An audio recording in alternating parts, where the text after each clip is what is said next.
Hello there, sports gamers. Welcome back into the channel. I'm Brandon Satterwhite, and today STS revealed all of the changes coming to franchise mode in MLB The Show 25. I know this is something that we've been waiting a while to hear about. We finally got a look at the new free agency experience coming to franchise mode this year. We also got a look at some new presentation options and a little brief snippet about some new logic changes that are coming this year. A lot to go over in this video, so let's get into it. Hey guys, real quick before we get into the rest of the video, I just want to make a quick announcement. We have a brand new YouTube channel completely devoted to baseball gaming. It's called SGO Dugout. Now it's going to be a little bit different from what you see over here on the main Sports Gamers Online channel. SGO Dugout, it's going to be sort of like our SGO Gridiron channel. It's going to be a lot more gameplay focused. We're going to be a lot of us playing the actual games that we talk about here on SGO, and not just MLB The Show. Of course, there'll be a lot of MLB The Show over there, but also other baseball games like The Bigs or Backyard Baseball or MLB 2K or whatever we end up finding. Right now I'm doing a series over there where I try to win a World Series in every Sony MLB game that they've made.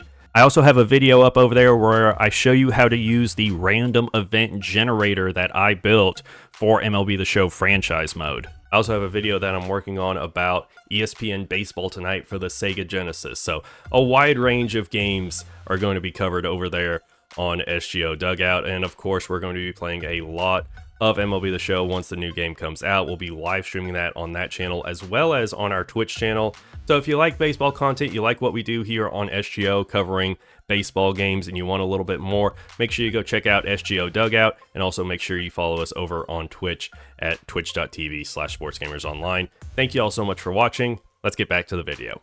All right, so the new free agency experience that they talked about this year, it will be in franchise mode and March to October. It is somewhat similar to the free agency experience that was already in March to October, where you have the different players that you prioritize, but there are some major differences, some major changes that they've made to this, and we're going to go over those here.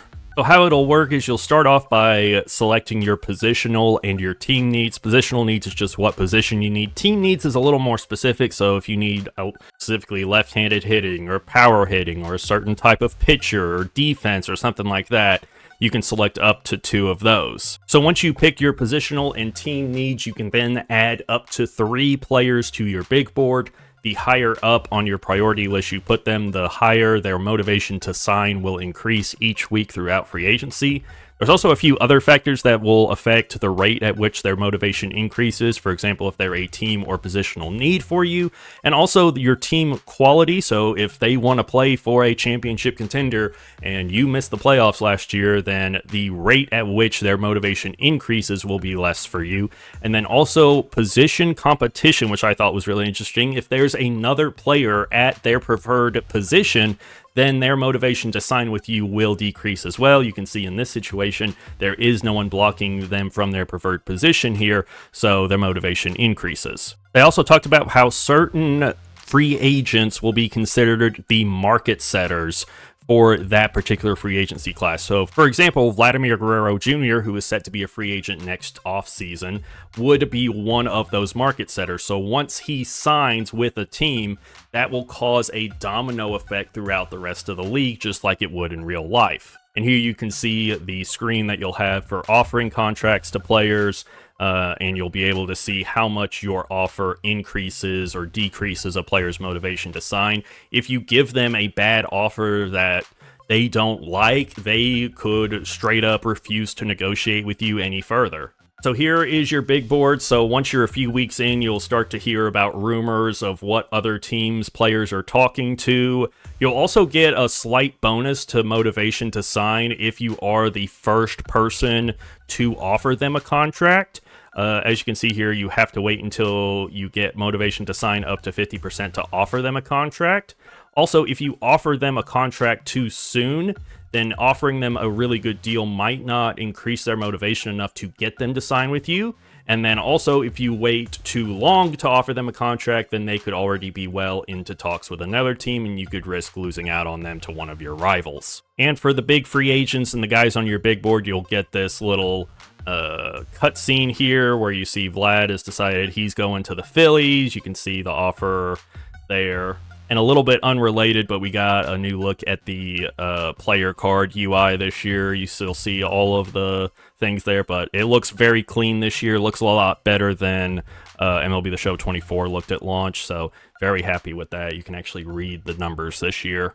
But here you can see an example of a player meeting one of your positional needs and getting a slight boost to the amount that their motivation increases each week. There'll also be times where a player will give you one last chance to increase your offer to them before signing with another team, which I thought was really interesting. I like that sort of last chance, sort of putting pressure on you to decide if it's worth, increasing your offer to prevent another team from taking a free agent you're really wanting on your team. And then there's also times where free agents will reach out to you because they want to play with your team. They either fit a team need or a positional need, and they feel like they would be a good fit for your team, so their agent reaches out to you and asks if you're interested in signing them, which I thought was really interesting. I can't think of another sports game where in free agency you sometimes have the player coming to you. It's always you going and trying to sign the player. I thought that was a really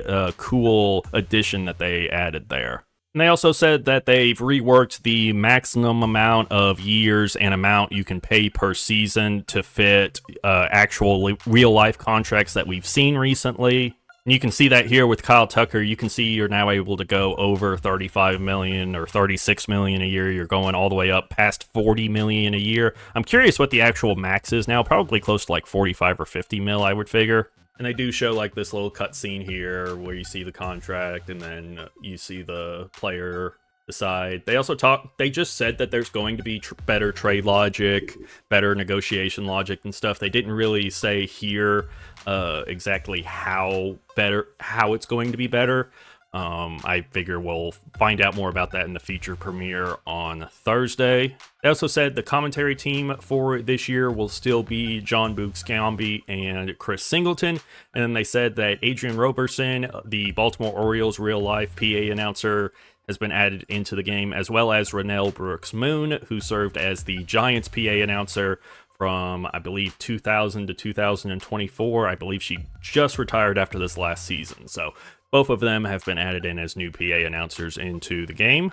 They also said there's new team intros before games, new graphics that they'll show during a game for things like Cy Young, Rookie of the Year and stuff. But then this, to me, was the biggest thing. This is, in my opinion, the biggest thing they talked about today.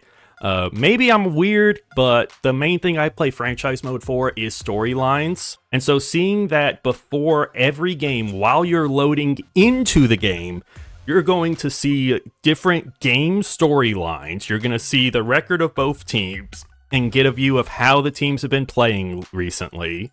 You're going to get league news from around your league, including guys reaching certain milestones or having really good performances. And then you're also going to get a report on your farm system. So this is a Guardians home game, so this is their farm system here, and you can see the record, their recent game performances, and then their top prospects, farm system valuation. This to me is the biggest thing they talked about today, and they kind of just threw it in with Coach talking about it at the end. They were really focused on the whole free agent thing at the beginning. This to me is the best thing because it is a new hub of incredible information about your franchise and the storylines going on within it. This to me is awesome. I love this a lot. That's going to do it for this video, you guys. That is all we saw in the deep dive video today on the changes coming to franchise mode in March to October in MLB The Show 25. Now, that doesn't mean that's all that's coming this year. So there is a feature premiere on Thursday. And from what I've seen over the last couple of weeks, they tend to leave stuff out of the deep dive, and then they kind of just matter-of-factly mention it during the feature premiere. They'll just sort of mention something like, oh, by the way, we've added this, and I'm always like, you probably should have mentioned that earlier. Because that's a really big addition. And so I figure that's probably going to happen again, so there may be some bigger quality of life stuff coming on Thursday. If there is, I'll be back with another video to let you guys know. But until then, guys, if you enjoyed this video, make sure to leave it a like and subscribe to the channel, and get down in the comments and let me know what you think of franchise mode. Do you like these changes? Do you think it's enough? Or are you still kind of wishing there were other changes that would have been made to the mode? Let me know down in the comments.